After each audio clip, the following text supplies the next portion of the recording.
I stared at the screen, my heart pounding like a drum in my chest. The DNA test results stared back at me, and my world collapsed in an instant. The name at the top wasn't mine, it was hers. My sister, Madison, had laughed while changing the results, thinking it was some cruel joke. I couldn't believe it. Every memory, every family moment I had treasured suddenly felt tainted. How could she betray me like this? My parents had no idea. They trusted her. The anger bubbled up so fast it was almost intoxicating. I felt humiliated, enraged, and completely powerless all at once. And yet, in that raw mix of pain and fury, a single thought crystallized. She was going to pay for this. I wasn't letting this slide. Not this time. What would you do if someone you trusted most twisted your life just for fun? Could you forgive them? Or would you fight back? Comment below. I want to hear your thoughts, and don't forget to subscribe for more. Before the betrayal, my life had been simple, maybe even a little boring.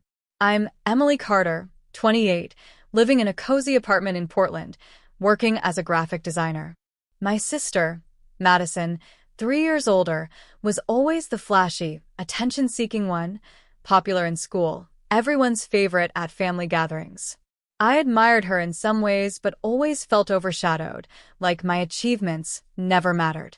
We had grown up sharing secrets, clothes, and even dreams, but deep down I knew Madison had a streak of envy.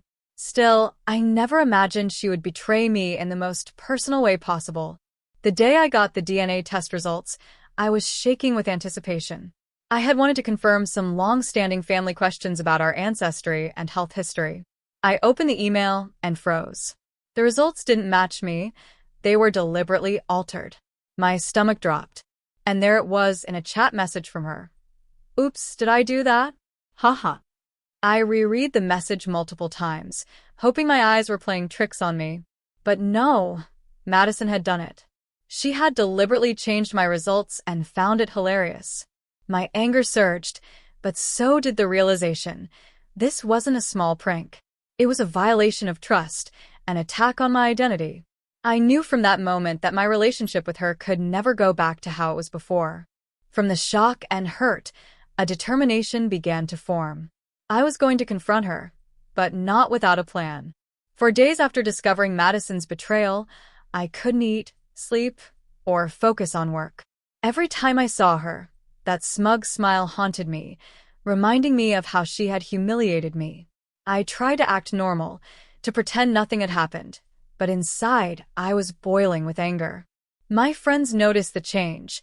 My laughter was gone, replaced by a tense silence that spoke louder than words ever could. I confronted Madison once, trying to keep my voice steady. "Why would you do that?" I asked, my hands trembling. She shrugged and laughed, as if my pain were entertainment. "It was funny," she said casually, as though erasing my identity was a joke. My chest tightened. I wanted to scream, to cry, to shake her until she understood the weight of her actions, but I didn't. I couldn't. Not yet. Each interaction with her after that felt like walking on a tightrope over a pit of anger and humiliation. My parents, blissfully unaware, praised her for small, meaningless things, while I felt invisible. The betrayal cut deeper because it came from blood, someone who was supposed to protect me, not undermine me. At night, I lay awake, replaying every memory of our childhood. Was she always this cruel beneath the surface?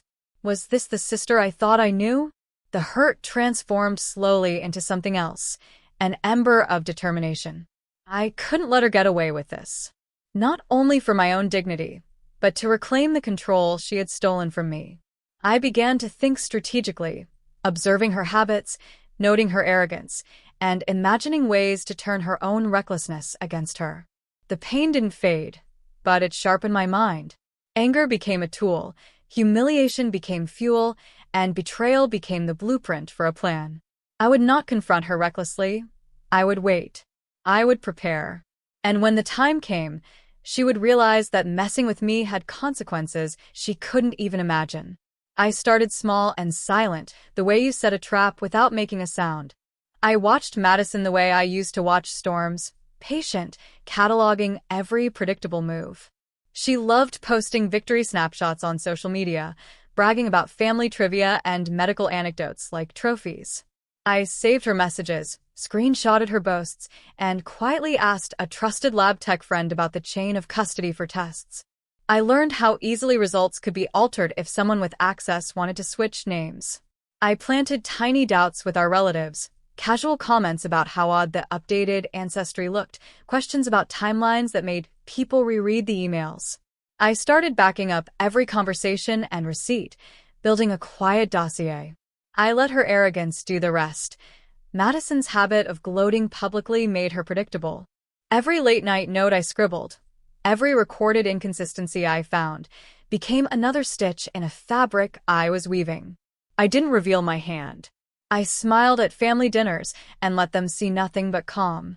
Behind that calm, though, I was constructing a plan that would expose her in a way she couldn't laugh off. The day finally came when all my careful planning collided with reality.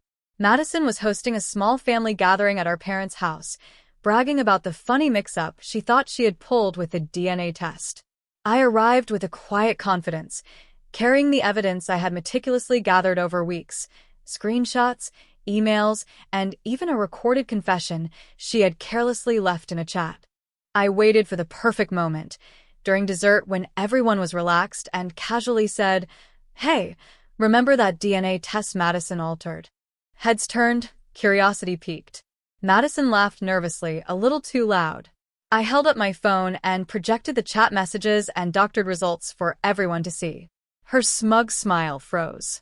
The room went silent. I watched as realization dawned on her face, eyes wide, mouth slightly open. How did you?" she stammered. I let the silence linger, letting the truth sink in. I explained calmly but firmly how I had discovered her sabotage, the lies, and her deliberate mockery. The shock, humiliation, and guilt were written all over her face. For the first time, the tables had turned. I didn't yell, didn't cry.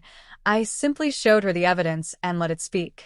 Family members who had once been oblivious to her deceit were now witnesses to her betrayal. Madison's arrogance crumbled, replaced by embarrassment and anger, and I felt a rush of empowerment wash over me. In that moment, I realized revenge wasn't about making her suffer, it was about reclaiming my dignity. I had stayed calm, calculated, and precise. Madison had laughed at my pain, but now, the laughter had died on her lips. I walked away with my head held high, my power restored, and the knowledge that I would never allow someone to undermine my identity again. Sitting alone in my apartment that evening, I let the adrenaline fade and allowed myself to reflect. The anger that had burned so fiercely over Madison's betrayal was replaced by a calmer, sharper clarity. I realized that the experience had taught me more about myself than about her. I discovered strength I didn't know I possessed, patience I didn't think I could maintain, and a resilience forged from the fire of betrayal. Revenge, I realized, isn't about cruelty or humiliation. It's about taking back control, about reclaiming the dignity someone tried to strip away. Madison had thought she could define my reality, twist facts, and laugh at the consequences. Instead, I had shown that deliberate action, intelligence, and restraint could restore the balance. It also forced me to see the people around me differently. I understood who genuinely supported me, who recognized my worth, and who could be trusted. Betrayal doesn't just reveal the betrayer, it illuminates the landscape of relationships, showing which ones are solid and which are frail. I felt a sense of closure, not because I had caused her suffering, but because I had stood up for myself and ensured that truth and justice prevailed. The lesson was clear: protect yourself, trust cautiously, and when wronged, respond not with blind emotion, but with deliberate action. I had grown. I was stronger. And while the sting of her betrayal might never completely vanish, I knew I had emerged wiser, more confident, and unafraid to defend my identity in a world that sometimes feels intent on undermining it. Life, after confronting Madison, felt lighter, almost surreal. The tension that had hung over family gatherings evaporated, replaced by a newfound respect, some subtle, some obvious, from those who had once overlooked my voice. I moved forward with confidence, no longer haunted by the fear of being overshadowed. Every decision I made, from personal choices to professional projects, carried the assurance that I was in control of my narrative. I reconnected with friends I had distanced myself from during the weeks of turmoil, sharing laughter and stories without the shadow of betrayal looming over every word. Even my parents, once oblivious, started noticing the strength I had developed, acknowledging the courage it took to expose Madison's actions without losing my composure. As for Madison, she withdrew into herself for a while. The public exposure of her deceit humbled her, and she began to see the impact of her arrogance. I didn't gloat or seek further confrontation. The point had been made, and the balance restored. My revenge wasn't about making her miserable. It was about reclaiming what she had taken from me, my identity, my trust, and my peace of mind. Now, every time I reflect on that period, I feel a sense of empowerment. I learned that strength isn't loud or aggressive. It's quiet, deliberate, and unwavering. I had survived betrayal, taken back control, and emerged stronger. My life was no longer defined by Madison's actions, but by my own resilience and choices. I moved forward with clarity, knowing that my identity, my dignity, and my future were firmly in my hands, and no one, not even my own sister, could ever take that away again. Sometimes revenge isn't about hurting the person who wronged you, it's about finding yourself again. I learned that protecting your dignity, standing up for your identity, and taking control of your own narrative is far more powerful than any moment of retaliation. Madison's betrayal taught me who I am and how far I can go to safeguard myself. Now, I want to hear from you. Have you ever faced a betrayal that made you question everything? How did you respond? Share your experiences in the comments below, and don't forget to subscribe for more stories of courage, resilience, and reclaiming your power.